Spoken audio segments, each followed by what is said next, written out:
numbers as well.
in the capital state.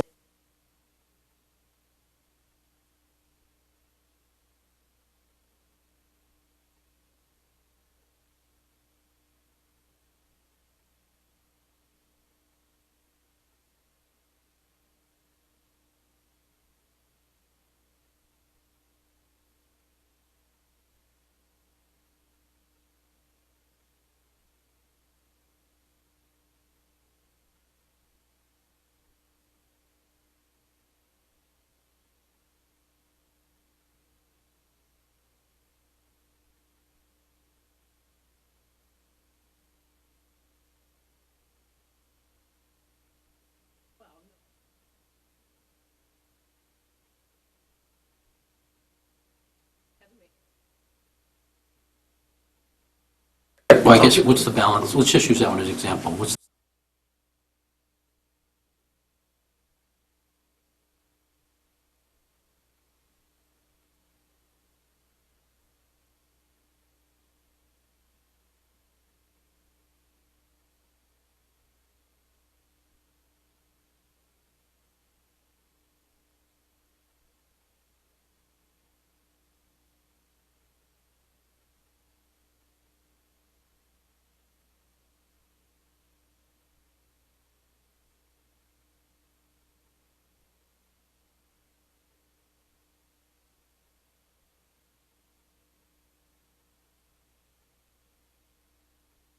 the 2020?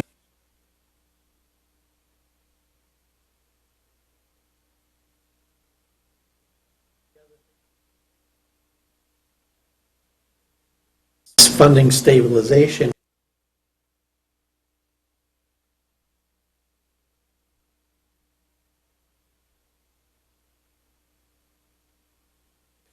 Stabilization. So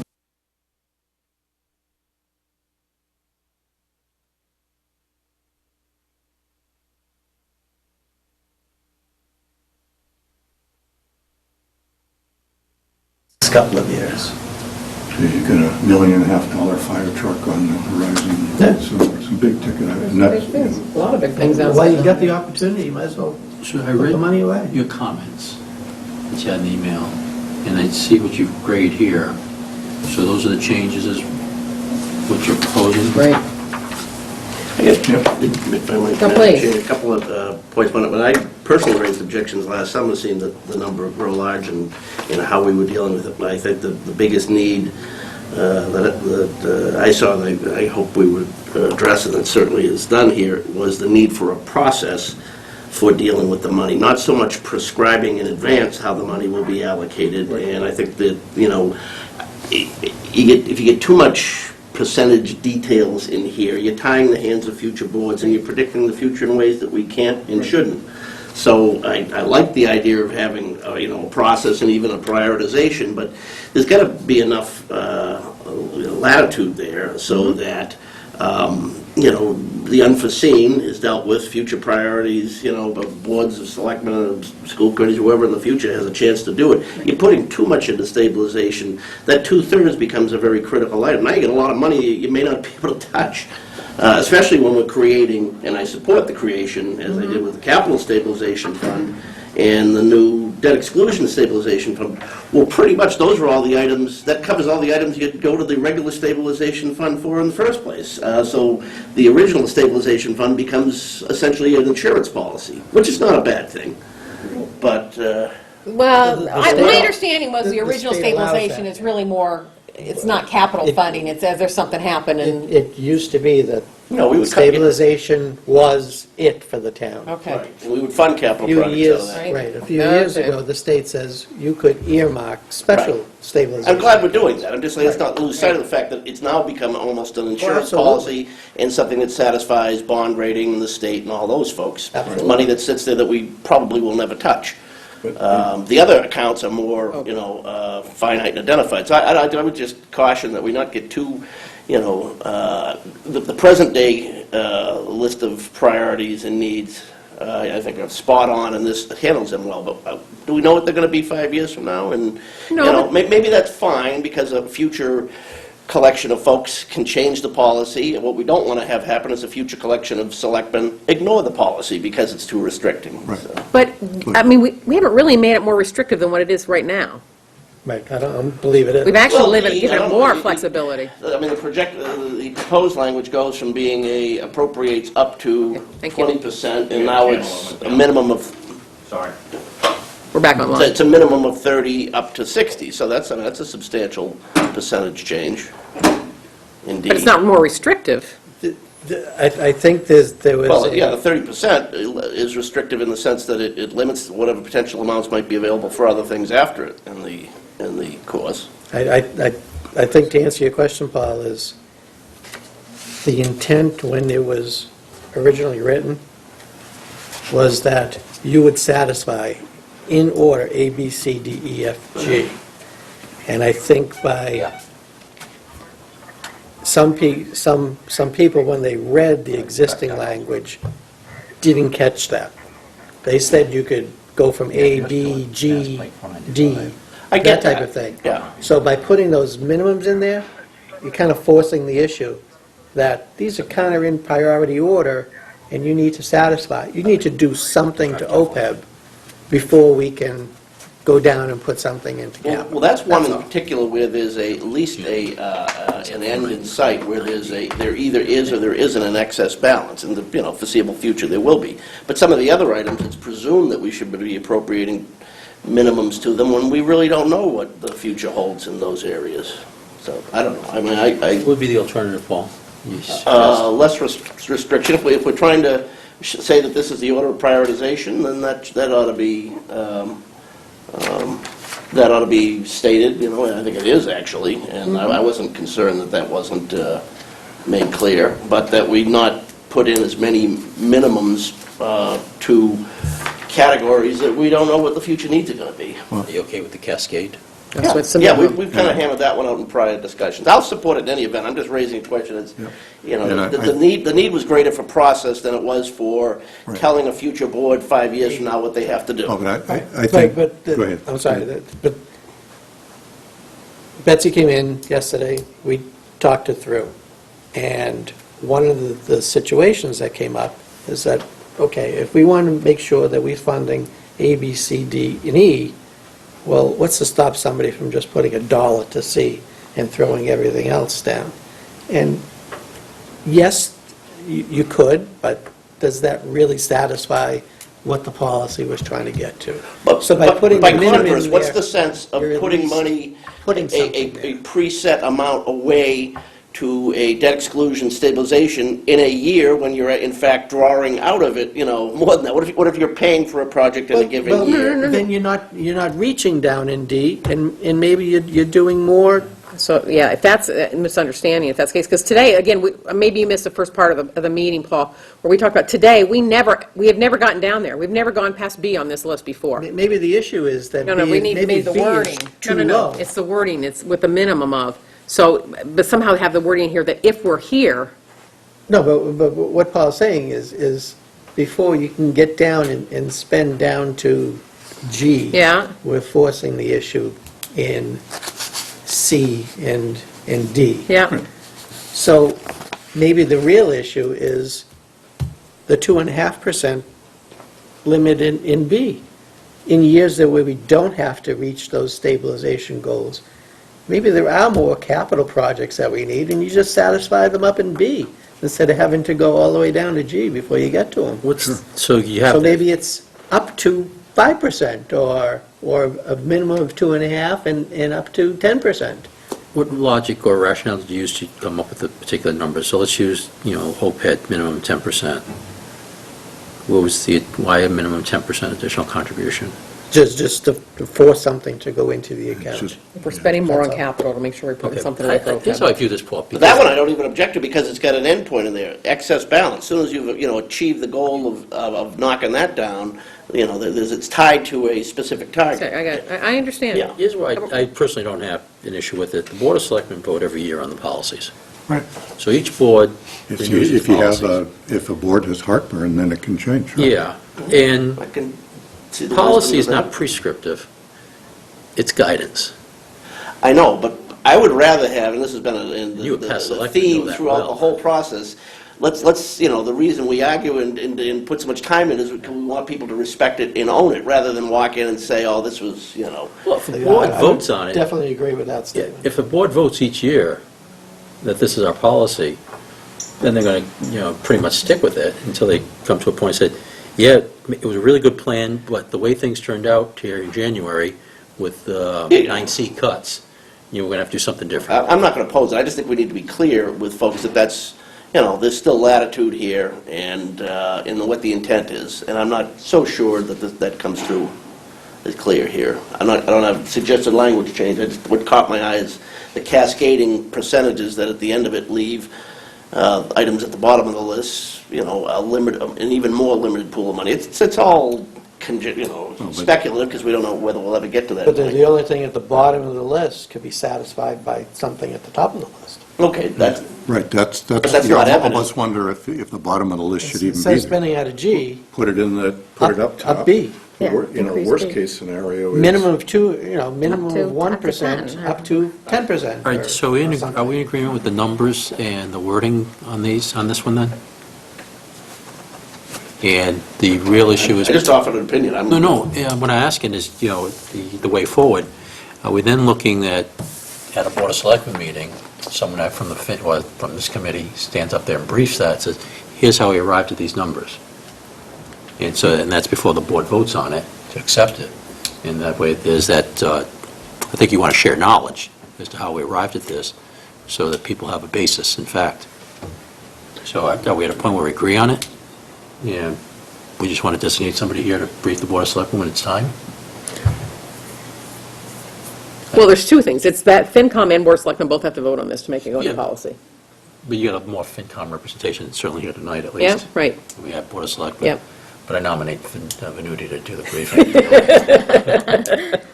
Always. Second. Yep.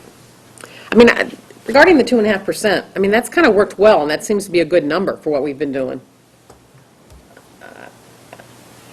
Right? I mean, That's I it. don't- We've gotten down to that. We haven't had the luxury of And doing even, anything over and above Correct. that.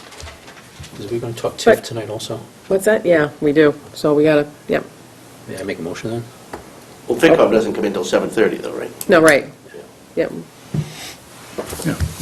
Move that we Okay. accept changes as our town treasurer has put in the new Section 12 undesignated fund balance free cash. Second. Those in favor? Aye. All right. Any opposed? I'll say aye. Okay. I'll give you the thumbs up. PJ, would you repeat that, because I could not hear half of what you were saying? I wanted to be accurate, that's why. Move that we accept changes made by our town treasurer for Section 12 undesignated fund balance, otherwise known as free cash. I seconded it.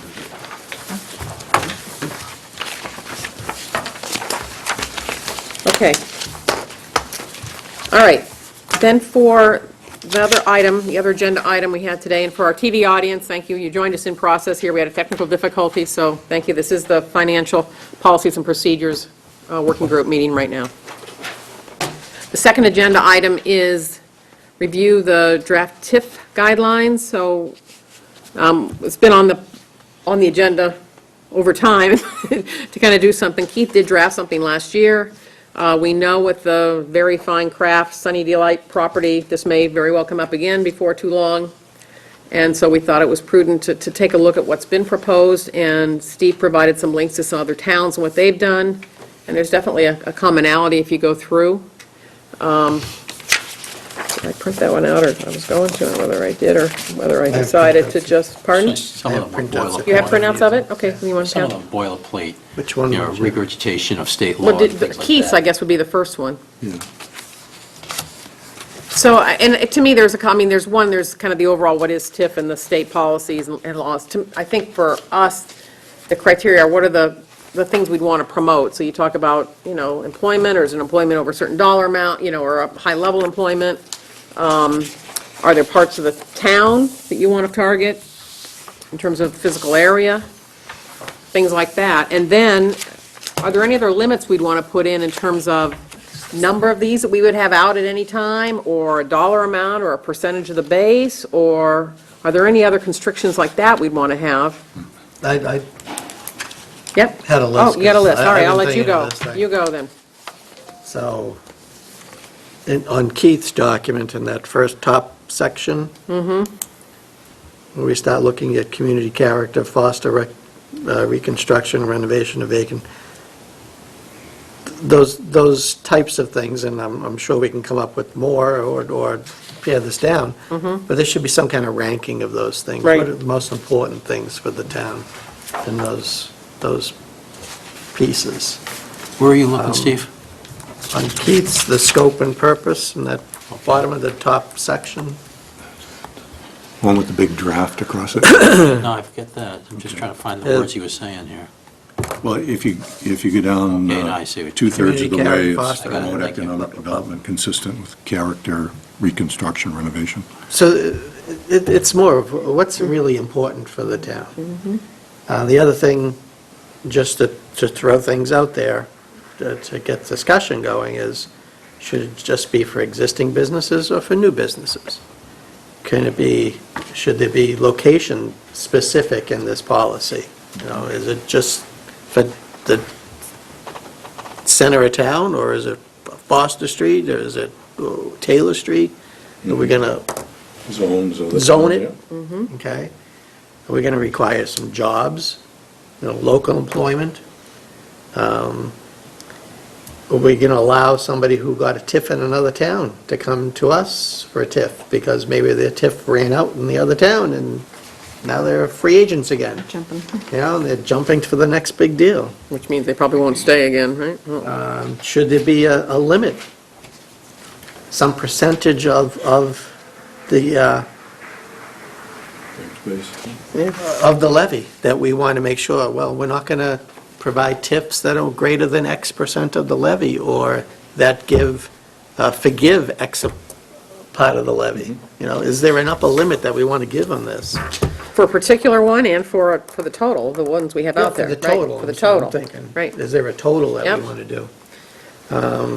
A couple of these had checklists with a point system, Mm-hmm. and that was the basis of how much an award you're going to get. I thought that was a pretty decent idea. Mm-hmm. Yeah, As South long Hadley.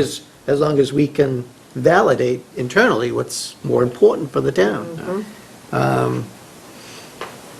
Require them to contribute so much in infrastructure costs, so they're going to do something, they're going to put something on the table to make sure that they're in it as a Right. partner for the town. What other requirements that, one of the things that we talked about with potpourri is how much extra revenue they would bring into the town for employees. Well, you could see through a lot of it, maybe, it wasn't all, nailed down, but maybe there should be some specific number that we want to see. Do extra excise because of cars, or employees coming into town and eating at our new establishments that we're going to have. Paying meals tax. Yeah, what kind of revenue is going to generate? So, it's just some ideas. But I think as somebody, a group looking at this, we need to come up with some plan for this. First of all, do we want it, yes or no? And then if we do, what kind of restrictions are we going to put on this? Well, to answer There that- aren't any right now. To answer that first question, yes, as an available tool. And then we get into all the other criteria as to whether we exercise or use that particular tool. But to take it off the table, it's not available, I don't think would be a good idea. Right. Right, no, Let's I give would us the I would option. agree, but And I also think it's too that loose now, I the think. landscape on TIFs has changed in the last, 4 years, 3 or 4 years? A lot. With the state basically backing off Hmm. on, because that's where the big bucks were. A company would need a local TIF in order to avail themselves of the big credit for employment gains from the state. Right. And that's backed way off, so now that companies are looking for the towns, basically the it's another unfunded opportunity for the towns to participate where the state is not anymore. So I think we have to be careful, not obviously being too generous, but being in the game with other communities. I don't think we have to give the store away to do this. And I'd like it to go as low a level as possible. Absolutely. As small a business as, authorized by statute to be eligible at the very least. But I think we've got, we've got location, we've got electricity rates, we've got pretty damn good water, if processes use water. I think we've got some resources, we've got location and resources and reasonable retail or real estate prices here even, compared to some of the other areas around. So I think that, we've got things to sell the town on without giving away the store. And don't forget that the TIF is really only for improvements that they're making to their properties Yeah. too. I mean, this isn't just an incentive for somebody to come in and just lay That's- back and take something from the town. They have to make improvements. No, I understand how And that is TIFs the only work. thing you can TIF is the value, the increased value of the property. Yeah, I think we all know that. Right. And South Hadley does a very good job at describing, when you're talking about good location, where things should go. And one of the things I liked is that buildings that already exist, so we talk about Forster Street often enough, as to some of the vacancies there. When you start looking at prioritization or point scheme, if you will, we want to stop weighting things and putting particular points against a particular criteria. And perhaps that's part of it, and Steve, you've hit upon it, is listing a criteria, a set of criteria, I guess. And then start going about, assigning points, point value, or weighting of it. I like the checklist a lot, with the point value and the dollar value, or however we're going to do it, because what happened when Potpourri came in, of course, was they set the terms. And we had no way to refute them and say, well, no, and that felt really uncomfortable to me. We had an option all along to say no. Yeah, but Or that was here's the a only number. option. I mean, Or here's a number we're going to give you. Absolutely. So, but we didn't, because we didn't have anything to fall back on.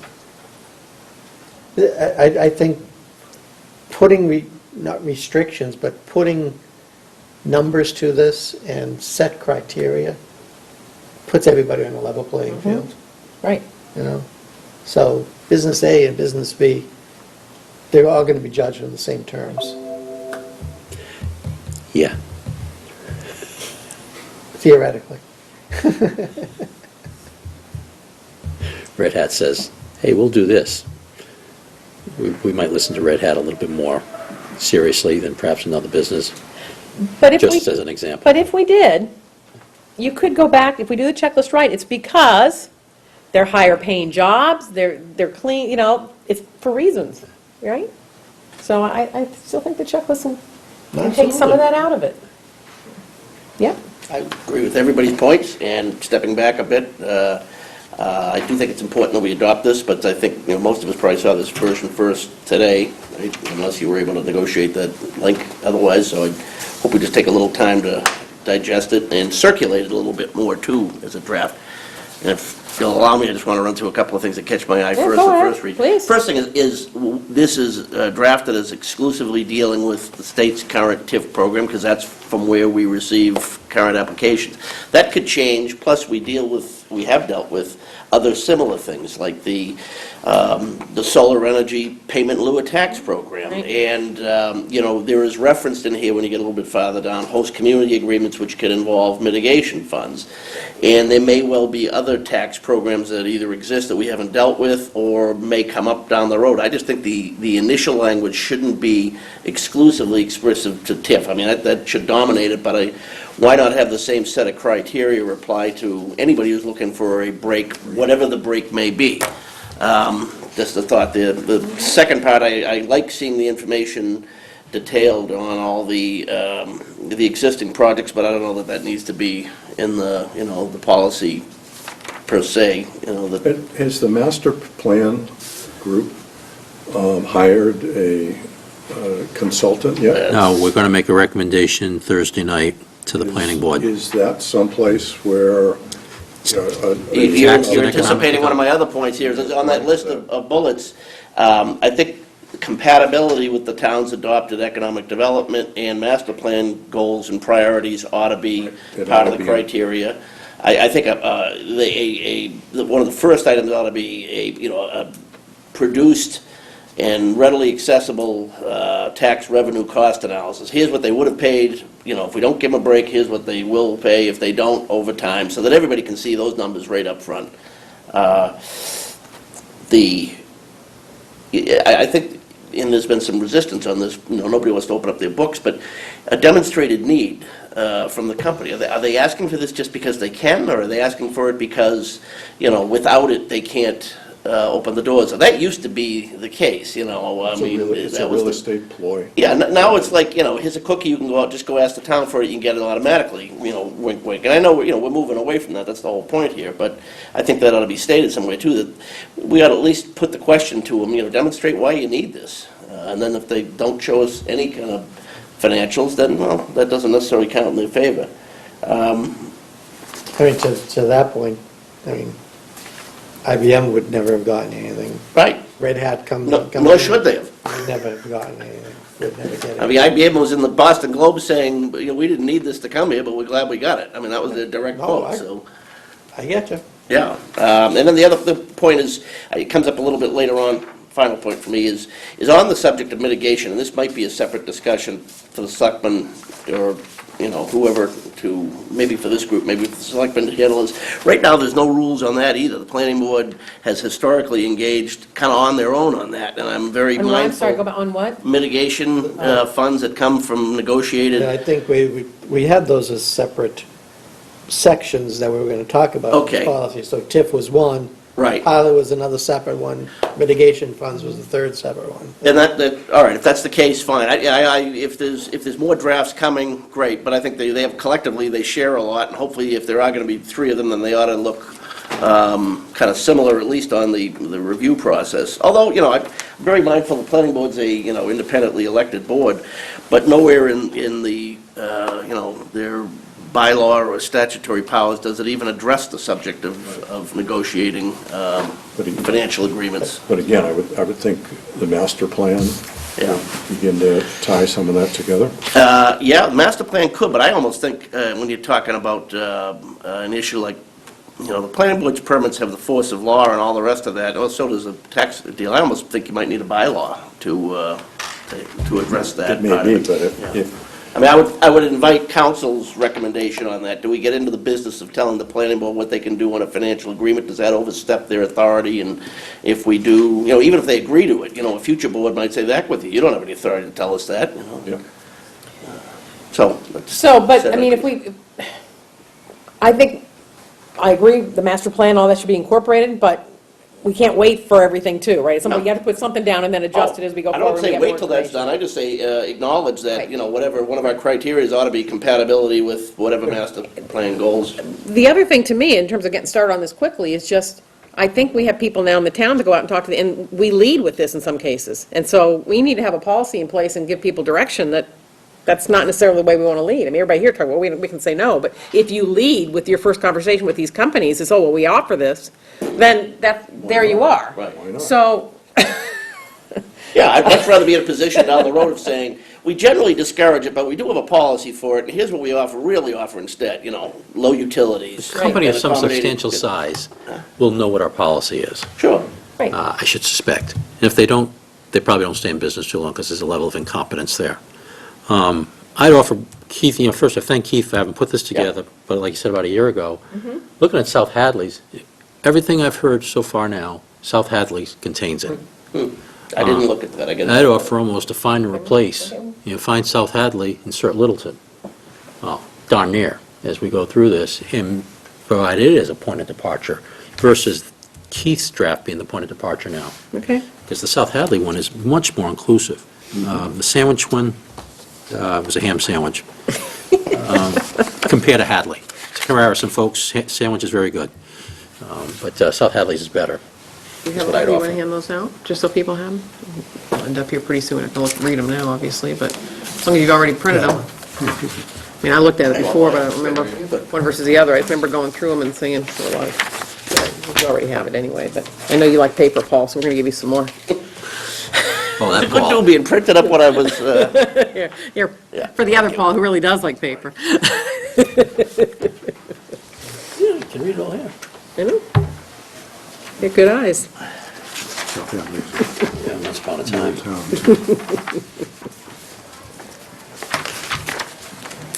So how should we proceed then? Take some more time and digest this and the other ones, and the links are all, I mean, Steve has, I think he printed them all out, so if you want them, copies of all of them here, you have them in your emails too. If you have, I guess what I would ask is that we look at these, Come prepared to discuss them next time. and even submit, maybe ahead of time? I would say that's a Go good idea.